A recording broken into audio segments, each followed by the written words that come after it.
আমরা প্রথমবারের মতো একটা কাজ করেছি যেটা বাংলাদেশের ইতিহাসে আগে ছিল না। মালয়েশিয়ার শ্রমিকদের জন্য মাল্টিপল এন্ট্রি ভিসা করা হয়েছে, মাল্টিপল ভিসার ব্যবস্থা করা হয়েছে। এটা অনেক দিনের দাবি ছিল শ্রমিকদের। বাংলাদেশে কখনোই আপনার প্রবাসী কল্যাণে নিজস্ব অনলাইন ব্যবস্থাপনা ছিল না কর্মীদের পাঠানোর, সেটা আমরা নিজস্ব অনলাইন ব্যবস্থাপনা করেছি। 100% অনলাইনে বাইরে পাঠানোর ব্যবস্থা করেছি। স্যারও আপনাদেরকে ব্যাখ্যা করেছে। এতে খরচ কমেছে, ভোগান্তি কমেছে, প্রতারিত হওয়ার স্কোপ কমেছে। বাংলাদেশের ইতিহাসে প্রথমবারের মতো সৌদি আরবের সাথে আমরা একটা শ্রমিক নিরাপদ শ্রমিক প্রবাসী শ্রমিক পাঠানোর জন্য নিরাপদে যেতে পারে, কম খরচে যেতে পারে, এটা লক্ষ্যে একটা চুক্তি করছি। চুক্তিটার খসড়া চূড়ান্ত হয়েছে, জাস্ট সাইনিং এর ডেট ঠিক করার আলোচনা চলছে। এটা একটা যুগান্তকারী ঘটনা ঘটেছে। এছাড়া আমরা যদি একটু ডিটেইল বলি, আমাদের এই দায়িত্ব নেওয়ার পর আমাদের একটা নতুন কাজ করতে হয়েছে যেটা আগে কখনো কাউকে করতে হয়নি। সেটা হচ্ছে জুলাই গণ অভ্যুত্থানে যারা প্রত্যাগত রেমিটেন্স যোদ্ধা ছিলেন। আপনারা জানেন যে মিডল ইস্টে যারা বন্দী ছিলেন, আমাদের কাছে ওনারা আন্দোলনকারী ছিলেন, আমরা ওনাদের কাছে কৃতজ্ঞ। কিন্তু ওই দেশের আইনে তো এটা ওনারা আইন লঙ্ঘনকারী হিসাবে তাদেরকে দেখেছিল। তো আমাদের প্রধান উপদেষ্টা ডক্টর মোহাম্মদ ইউনূস, উনি ওনার ব্যক্তিগত যে সুখ্যাতি আছে সারা পৃথিবীব্যাপী, উনি ফোন করার সাথে সাথে তাদেরকে মুক্তি দেওয়া হয়েছে, বাংলাদেশে আসতে দেওয়া হয়েছে। এটা আপনারা জানেন যে সৌদি আরবে বা সংযুক্ত আরব আমিরাতে কেউ যখন কারাদণ্ড পায়, একজন ফোন করে বলল ছেড়ে দিল, এটা কত বড় একটা ঘটনা, কত বড় একটা রিলিফ। তো ওনারা যারা ফেরত এসেছিলেন 188 জন সংযুক্ত আরব আমিরাত থেকে, তাদেরকে আমরা একদম নিয়ম ছিল না, আমরা নতুন নিয়ম করে তাদেরকে প্রত্যেকে 50,000 টাকা করে 94 লক্ষ টাকা দিয়েছি। আর্থিক প্রণোদনা হিসাবে 13,500 টাকা করে 25,38,000 টাকা দিয়েছি। টাকাটা বড় কথা না, আমরা ওনাদেরকে আবার কর্মসংস্থানের চেষ্টা করছি। ওনাদেরকে বোয়েসেলের মাধ্যমে ব্রুনাইতে প্রেরণের উদ্যোগ নেওয়া হয়েছে। অল্প কিছু ওনাদের মধ্যে যেতে পেরেছেন। সংযুক্ত আরব আমিরাত যেন ভিসা নিষেধাজ্ঞা তুলে দেয়, এটার জন্য আমাদের বিভিন্ন রকম প্রচেষ্টা অব্যাহত আছে। আমাদের প্রধান উপদেষ্টার যে স্পেশাল যে অ্যাডভাইজার আছেন আপনার লুৎফে সাহেব, উনি প্রায় 5-6 বার অলরেডি সংযুক্ত আরব আমিরাতে গেছেন এই ব্যাপারটা নিয়ে ডিল করার জন্য। আমরা এছাড়া যে স্থানীয়ভাবে পুনর্বাসনের উদ্যোগ নিয়েছি যারা রেমিটেন্স যোদ্ধা ফেরত এসছেন তাদের জন্য। আবার ওনাদের 14 জনকে অলরেডি প্রবাসী ব্যাংক থেকে লোন দেওয়া হয়েছে, 12 জনকে দেওয়ার প্রক্রিয়া কার্যক্রম আছে যাতে পুনর্বাসন করতে পারেন। আমরা শুধু এককালীন ওনাদের হেল্প করে বা বিদেশ থেকে দেশে নিয়ে আসা করে থেমে নাই, আমরা পুনর্বাসনের চেষ্টা করছি। শ্রমবাজার সম্প্রসারণের জন্য আপনারা জানেন একটা খুব খারাপ সময় পৃথিবীব্যাপী চলছে, এক ধরনের রিসেশন চলছে। তার মধ্যে আমরা অনেকগুলা চুক্তি করেছি এবং আমরা খুব চেষ্টা করছি কি শ্রমবাজারটা, যেমন আমাদের অনেক বছর যাবত আমরা অদক্ষ শ্রমবাজারের উপর নির্ভরশীল। মধ্যপ্রাচ্য হোক, মালয়েশিয়াতে হোক, অদক্ষ শ্রমিকরা যাবে, অনেক কম টাকা বেতন পাবে, প্রতারিত হবে। তারপরে আপনার কেউ দেশে ফেরত আসবে, অন্যরা অনেক কষ্ট করে কোনো মতে সারা জীবন কাটাবে আর দেশে রেমিটেন্স পাঠাবে। সেই জায়গা থেকে সরে এসে আমরা ইউরোপ, জাপান, কোরিয়াতে দক্ষ শ্রমিক পাঠানোর দিকে জোর দিয়েছি। আমরা অনেকগুলা দেশের সাথে সমঝোতা স্মারক স্বাক্ষর করেছি ইউরোপ, আমেরিকার। সেগুলি আপনার ইউরোপ এবং জাপান বাদে আমি ইউরোপের কয়েকটা দেশের কথা বলি। মিডল ইস্টে যেমন আপনার ওমানের সাথে করেছি, ইউরোপে আপনার সার্বিয়া, ইটালি, স্পেন, অস্ট্রিয়া, মাল্টার সাথে করেছি, এছাড়া মরিশাসের সাথে করেছি। ইরাকের সাথে আপনার নতুন কর্মী পাঠানোর উদ্যোগ গ্রহণ করা হয়েছে। এর বাইরে আমরা সিজনাল কর্মী পাঠানোর জন্য অলরেডি পাঠানো শুরু করেছি। দক্ষিণ কোরিয়ার একটা প্রদেশের সাথে সমঝোতা চুক্তি হয়েছে, আরও 2টা সমঝোতা চুক্তি অচিরেই করা হচ্ছে। জাপানে আমাদের মাননীয় প্রধান উপদেষ্টা বলেছেন আমাদের লক্ষ্যমাত্রা আছে আগামী 5 বছরে 1 লক্ষ শ্রমিক পাঠানোর জন্য, দক্ষ শ্রমিক। সেই জন্য আমরা স্পেশাল জাপান সেল গঠন করেছি স্কিল টেস্ট নেওয়ার এবং স্কিল অর্জন করার লক্ষ্যে সকল পদক্ষেপ গ্রহণ করেছি। ল্যাঙ্গুয়েজ প্রফিসিয়েন্সি বাড়ানোর জন্য আমরা জাইকার সাথে, কালকেও জাপানের অ্যাম্বাসেডারের সাথে আমার মিটিং ছিল, জাইকার মাধ্যমে আমরা একটা জাপানিজ ল্যাঙ্গুয়েজ সেন্টার হোক অথবা জাপানি প্রশিক্ষক পাঠিয়ে হোক, যাতে প্রয়োজনীয় জাপানি ল্যাঙ্গুয়েজে দক্ষতা অর্জন করতে পারে সেটা চেষ্টা করছি।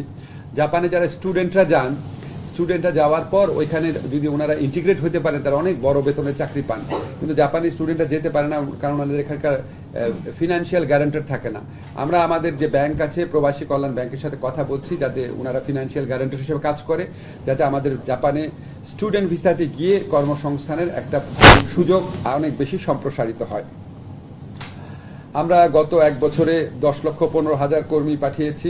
আপনারা জানেন মিডল ইস্টে যে পরিস্থিতির কারণে ওখানে আমাদের প্রবাসী ভাইরা জুলাই গণঅভ্যুত্থানের সাথে সংহতি জানিয়ে ওনারা আন্দোলন করেছেন, এই জন্য অনেককে ফেরত আসতে হয়েছে। কোনো কোনো দেশ আবার, আমি আগেই বলেছি আপনাদের, ওনারা আমাদের কাছে হিরো, জুলাই গণঅভ্যুত্থানের সাথে সংহতি জানানোর জন্য নিজের জীবন জীবিকাকে উপেক্ষা করে ওনারা আন্দোলনে গেছেন, কিন্তু ওই দেশের চোখে তো ওনারা আইন ভঙ্গকারী।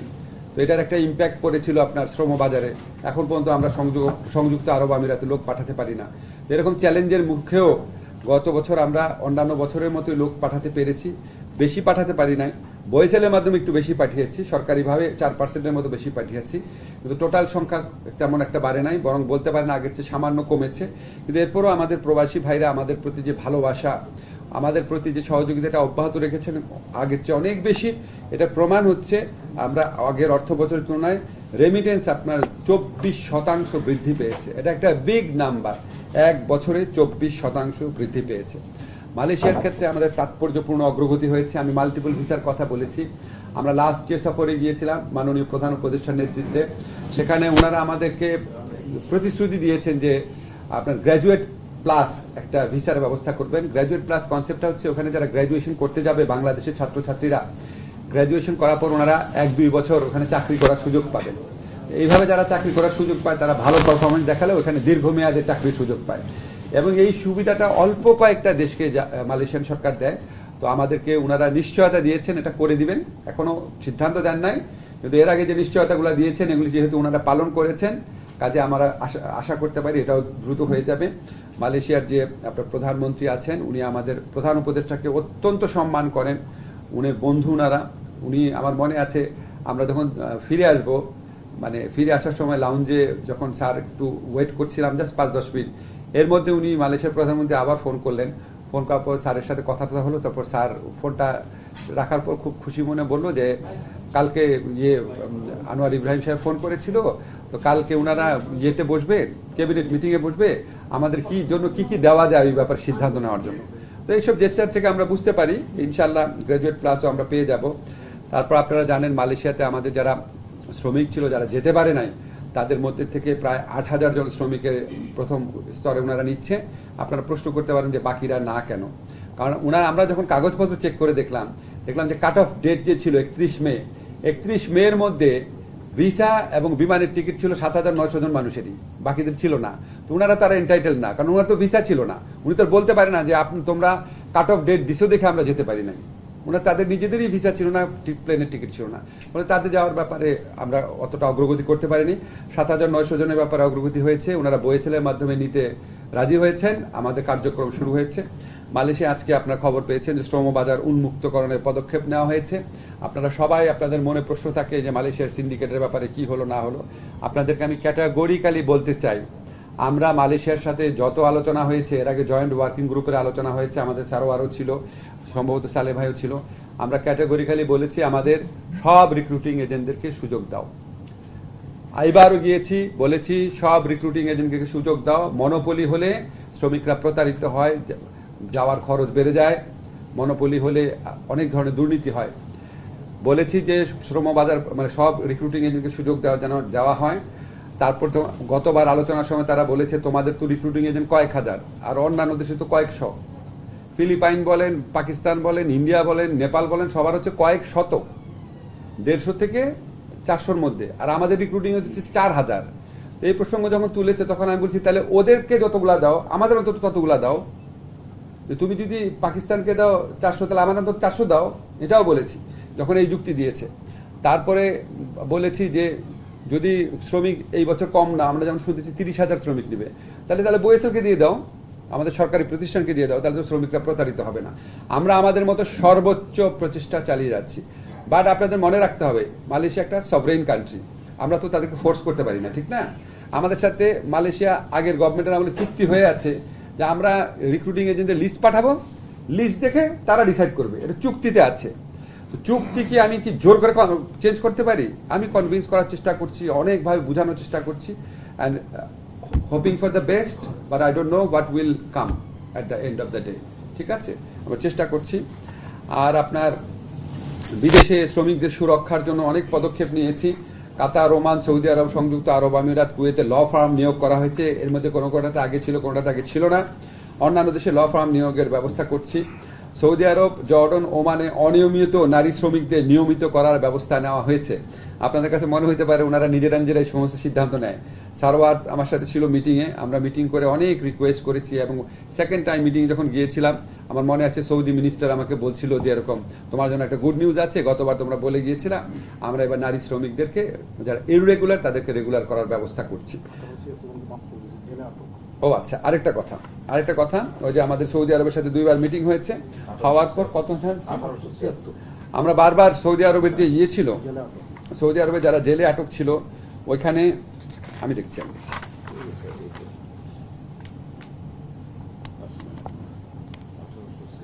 আচ্ছা 1876, ঠিক আছে, অসুবিধা নেই।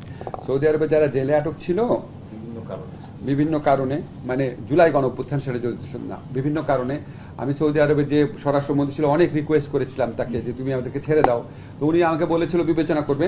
1876 জনকে ওনারা ছেড়ে দিয়েছে সৌদি আরবের সাথে কথা বলার পর। তারপরে আপনার প্রবাসী কল্যাণ ব্যাংকে আমরা কিছু কাজ করেছি, এখন প্রায় সরাসরি রেমিটেন্স পাঠাতে পারছে ওনারা। ওয়েজ আর্নার যে বন্ড আছে সেটার ঊর্ধ্বসীমা তুলে দেওয়া হয়েছে। প্রবাসী কল্যাণ ব্যাংকে যে সুদের হার সেটা পর্যন্ত 1% কমানো হয়েছে। 1% খুব বড় নাম্বার মনে হয় না, কিন্তু গরিব মানুষের জন্য 1% কমানো অনেক বড় ব্যাপার। প্রবাসী যে কল্যাণ ব্যাংক আছে এটার মূলধন বৃদ্ধি করা হচ্ছে, এটার যাতে আরও বেশি প্রবাসীদের সাপোর্ট দিতে পারে। তাছাড়া আমরা সারওয়ার বলেছে যে ডিজিটাল প্ল্যাটফর্মে শতভাগ অনলাইনে বিএমইটি কর্তৃক সরাসরি বহির্গমন ছাড়পত্র দেওয়ার ব্যবস্থা করা হয়েছে। আমরা একটা প্রবাসী লাউঞ্জ করেছি, আপনারা দেখেছেন আমরা প্রথম দায়িত্ব নেওয়ার পরপরই আমাদের ডক্টর মোহাম্মদ ইউনূস স্যারের উৎসাহে কাজটা আমরা করেছিলাম। প্রবাসী লাউঞ্জে আপনারা নিশ্চয়ই হয়তো গিয়েছেন, আপনারা দেখবেন যে আমরা প্রবাসী লাউঞ্জ করেছি, ওখানে প্রবাসীদের জন্য 30% ডিসকাউন্ট আছে নর্মাল প্রাইসের, এমনি খাবারের দাম কম, তার চেয়েও কম। প্রবাসী লাউঞ্জের পাশাপাশি আমরা প্রবাসী কর্মীদেরকে সার্বক্ষণিকভাবে সেবা দেওয়ার জন্য আমরা 100 কর্মী আছেন ওখানে, 100 কর্মী ওখানে নিয়োগ করেছি সার্বক্ষণিক সেবা দেওয়ার জন্য। ওনারা একটা নীল জ্যাকেট পরে থাকে, প্রবাসী কল্যাণ আপনারা দেখলেই বুঝতে পারবেন, সার্বক্ষণিকভাবে তাদের সেবা দেওয়ার জন্য। তারপরে আমরা ওয়েটিং লাউঞ্জ করেছি। অনেক সময় প্রবাসী যারা আছে ওনারা অনেক আগের দিন চলে আসে, রাতে থাকার জায়গা থাকে না। আমরা একটা ওয়েটিং লাউঞ্জ করেছি, সেখানে একটা মসজিদ আছে, 2টা মসজিদ, সেখানে আমি গিয়ে দেখলাম যে ওয়েটিং লাউঞ্জে অনেকে ঘুমিয়ে থাকে, প্রচণ্ড ঘামতে থাকে। ওখানে দেখে আসার পরদিনই ওখানে আমরা এসি লাগানোর জন্য সারওয়ারকে বলেছিলাম, এবং ওখানে অলরেডি ইনস্টল করা হয়েছে। মহিলাদের জন্য একটা, পুরুষদের জন্য 2টা খুব বড় ধরনের এসি ইনস্টল করা হয়েছে। রাত্রে ইচ্ছা করলে ওনারা ওখানে ঘুমাতে পারেন। মানে এগুলি যে আপনাদের বলছি এগুলি আসলে খুবই কম, আরো অনেক অনেক অনেক অনেক কিছু আমাদের প্রবাসীদের জন্য করা উচিত। ওনারা আমাদের জন্য মানে যা করেন, আমাদের এই অর্থনৈতিক মানে ব্যাকবোন বলা হয় ওনাদেরকে, ওনাদের রেমিটেন্সকে। তো এটা কিছুই না, আরো অনেক কিছু করার আছে। আর একটা জিনিস আপনাদের বলি যে আমরা ট্রেনিং সেটা আমরা ম্যাসিভলি উন্নত করেছি। আমাদের 99টা টিটিসিতে বিভিন্ন গ্রেডের দক্ষতা উন্নয়নে বিশেষ প্রশিক্ষণ দেওয়া হচ্ছে। আমরা 44টা টিটিসিতে জাপানিজ, ইংরেজি, চাইনিজ এবং কোরিয়ান ভাষা কোর্স করছি। আমাদের আগে আপনার কেয়ার গিভিং যে পেশা, কেয়ার গিভারদের ট্রেনিং দেওয়ার কোনো সিস্টেম বাংলাদেশে ছিল না, কিন্তু কেয়ার গিভারদের প্রচণ্ড ডিমান্ড আছে পৃথিবীর বিভিন্ন দেশে, ইনক্লুডিং জাপান, কোরিয়া। তো আমরা কেয়ার গিভারদের ট্রেনিং দেওয়ার জন্য 6টা মহিলা টিটিসিতে 3 মাস ব্যাপী প্রশিক্ষণ কার্যক্রম শুরু করেছি।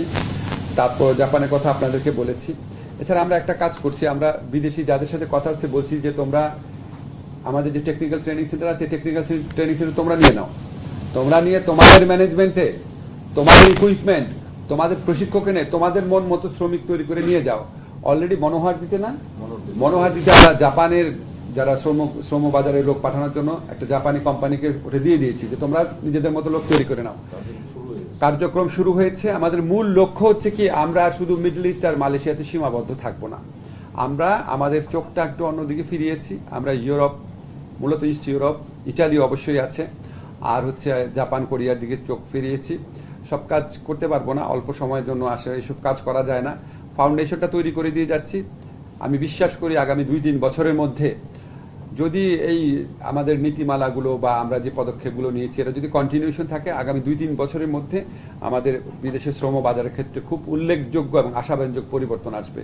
আমরা উন্নত দেশগুলোতে আধা দক্ষ বা পুরো দক্ষ কর্মী পাঠাতে পারবো। ইনশাল্লাহ রেমিটেন্স বৃদ্ধি পাবে, ওখানে যারা বিদেশি শ্রমিক আছেন তারা অনেক ভালো থাকবে।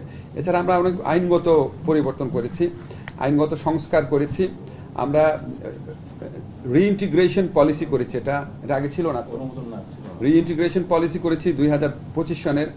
সাব এজেন্ট যারা আছে তাদের বিরুদ্ধে কিছু কমপ্লেইন থাকে, ওনাদেরকে জবাবদিহিতা নিশ্চিত করার জন্য বৈদেশিক কর্মসংস্থান অভিবাসী রিক্রুটিং এজেন্ট লাইসেন্স ও সাব এজেন্ট নিবন্ধন ও আচরণ বিধিমালা প্রণয়ন করেছি।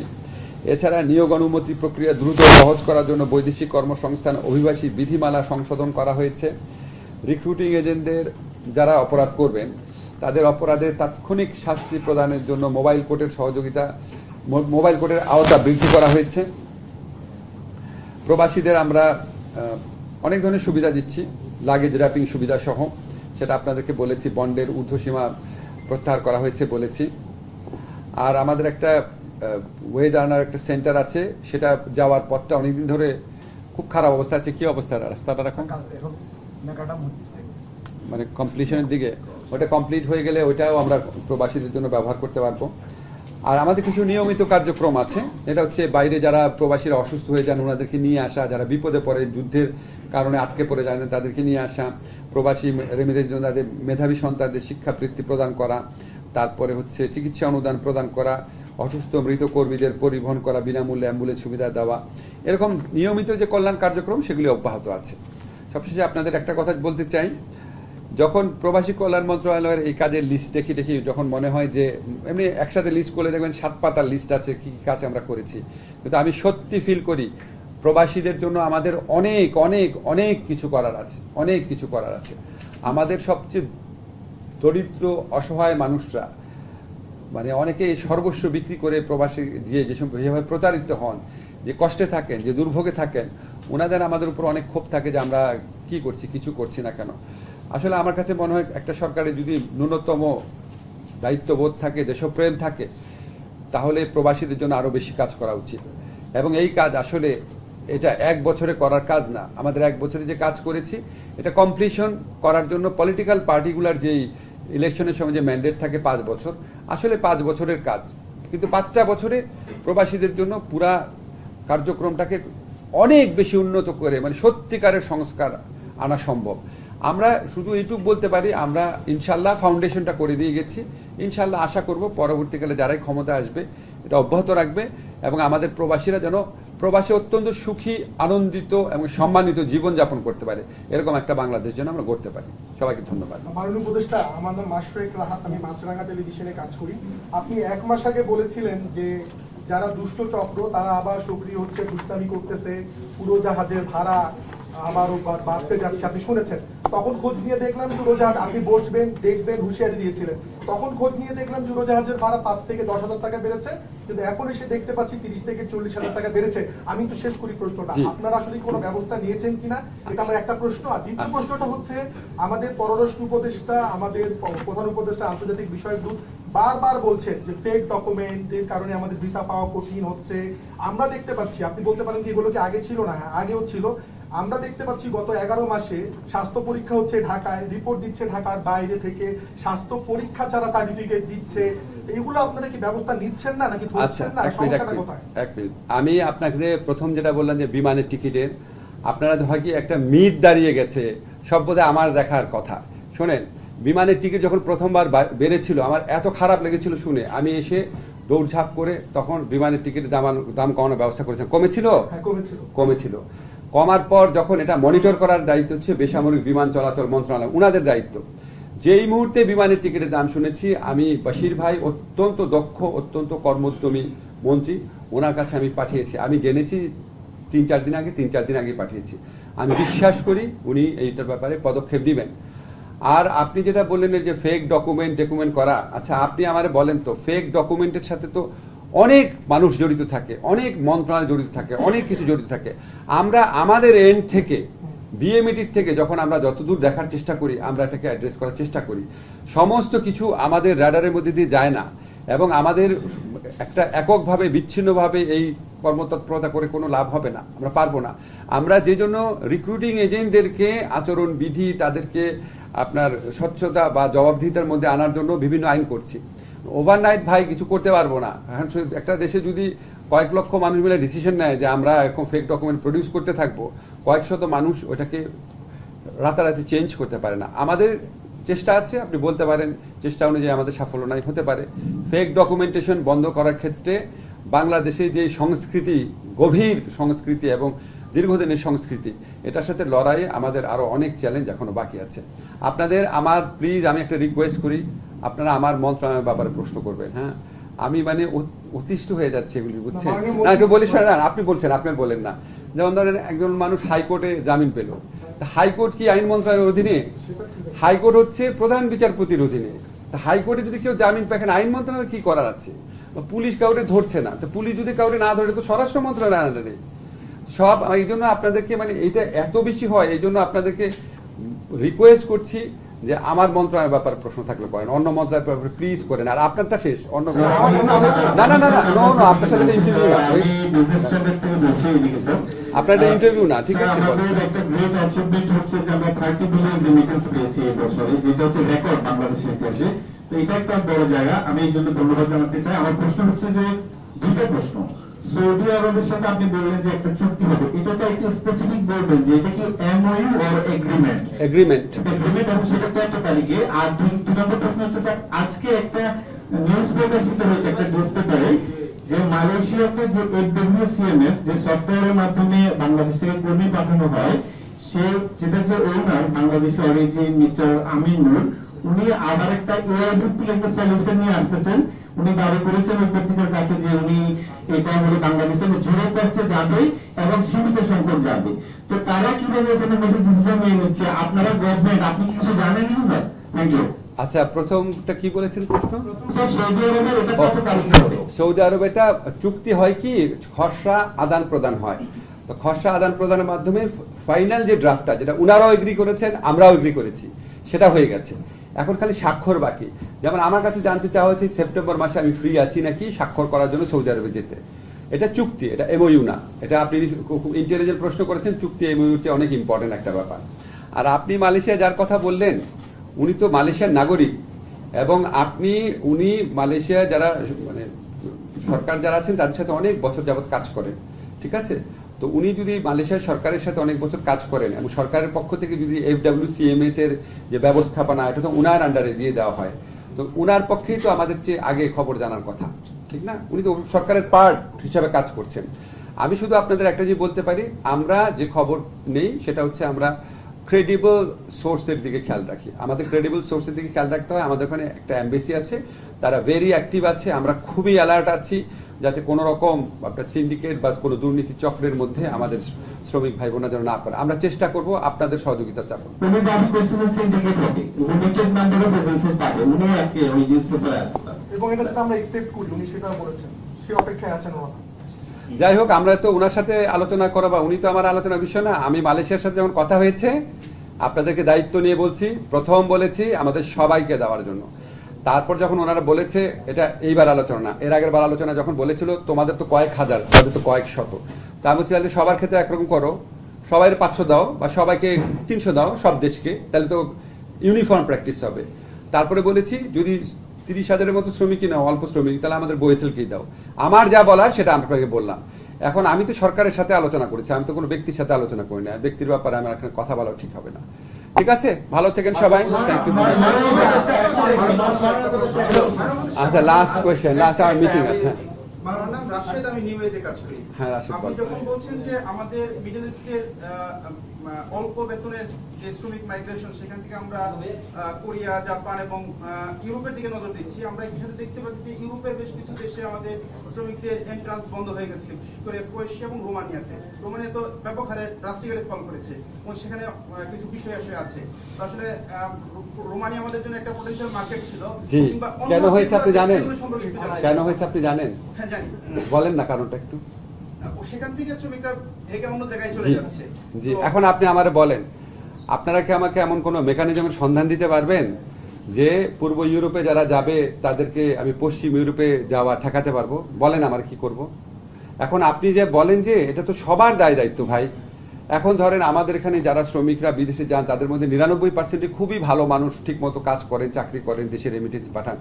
কিন্তু যদি আপনার, আমি সবসময় বলি, যদি 100টা লোকও আপনার 1 লক্ষ লোকের মধ্যে 100টা লোকও যদি মানে এমন কিছু করেন যেটা ওই দেশের আইনের পরিপন্থী বা এক্সপেকটেশনের পরিপন্থী, এটার তো ব্যাড ইম্প্যাক্ট পড়ে। এটাকে আমি এখান থেকে রেগুলেট করব যে রোমানিয়াতে গেছে সে কোনোভাবেই ইটালি বা আপনার ইংল্যান্ডে যাওয়ার চেষ্টা করতে পারবে না, এটা কি করা সম্ভব? তারপর আপনাদের বলি, তারপরও আমরা এখন জামানতের পরিমাণ বাড়ানোর চিন্তা করছি, জামানত দিয়ে যাবে। কোরিয়ার ক্ষেত্রে আমি ওদেরকে বলেছি দরকার হলে 20 লক্ষ টাকা জামানত দাও, কোরিয়াতে যারা যাবে, সিজনাল ওয়ার্কারের জন্য 10 লক্ষ দাও। দেখি চেষ্টা করে, আমাদের তো এটা করা ছাড়া কিছু করে নাই। মোটিভেশনাল প্রোগ্রাম বাড়িয়েছি, মোটিভেশনাল প্রোগ্রামে অনেক ভালো করে বোঝানোর চেষ্টা করি ভাই। এখন আমরা এই ব্যাপারে আপনি যদি বলতে পারেন যে এখানে সবাই আমাদেরকে সচেতন হতে হবে। আমরা প্রবাসীদের যখন প্রোগ্রাম হয় বলি যে আপনি যদি ওখানে কোনো একটা অন্যায় করেন আপনার আরো 10টা ভাইয়ের যাওয়া বন্ধ হয়ে যাবে। এই সমস্যা তো আছে রে ভাই। মানে আরেকটা আর না একজন একটা প্লিজ। হ্যাঁ বলেন, লাস্ট করে বলেন, লাস্ট প্রশ্ন। হ্যাঁ যে আমি একটা সংযুক্তি বলছি জি। যে ইউরোপের আমাদের যে ভিসা সমস্যা আছে, যে দিল্লি থেকে ভিসা নিতে হয়, এখানে রোমানিয়া সহ অনেক দেশের ভিসা ওখানে ইন্টারভিউ ডেট থাকে, কিন্তু ইন্ডিয়ান ভিসা এখন পর্যন্ত তারা পাচ্ছে না, অথচ জি। ইন্টারভিউ ডেটটা মিস করে আমরা রাখছে। এক্ষেত্রে বর্তমান সরকার একটা ভালো উদ্যোগ নিয়েছিল, আমরা একজন রাষ্ট্রদূতকে এনে বিষয়টা এই বিষয়ে আপনাদের কোনো অগ্রগতি পর্যন্ত আছে কিনা? এটা তো আপনার আসলে আমরা ওই যে বিবিএস যে আছে,